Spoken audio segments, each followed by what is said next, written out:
have been very traumatized. But there's a back-end story to this. This is not the first plane. This is the second plane.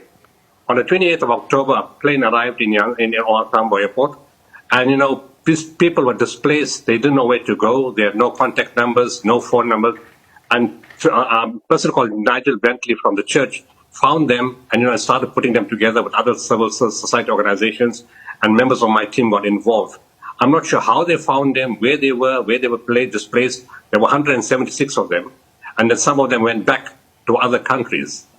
The family members of this first group then told us yesterday that their family members are coming on the second plane, and nobody knew about that plane. And it seems from their feedback, Israel is voluntarily removing people from Gaza.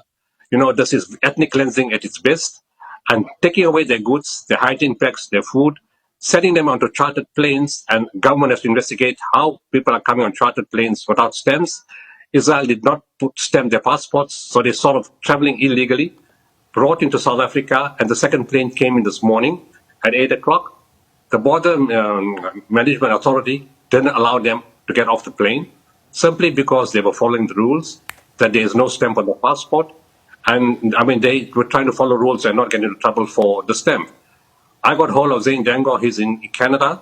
Of course, he spoke to the minister and other people in DERCO. I spoke to the Border Management Authority, other people involved in this issue, and it was about the stamp.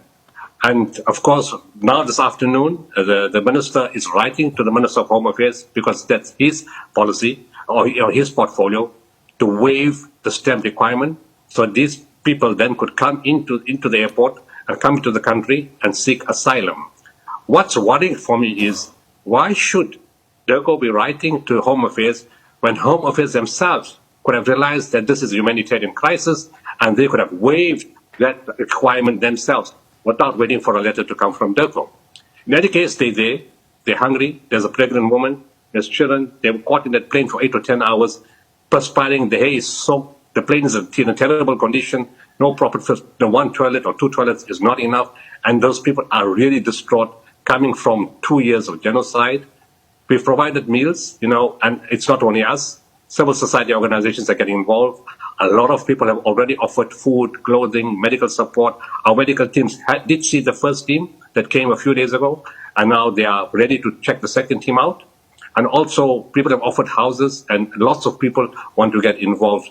So we're very grateful for South Africans. We're grateful for the government for making this happen, in keeping with our policy of taking Israel to the ICC and to ICJ, and of course getting countries in Bogota to put sanctions against Israel. So we really appreciate the efforts of our government. It's just that the Border Management Authority had to follow the mandate, because these are civil servants. They can't do what they want. They have to follow the law.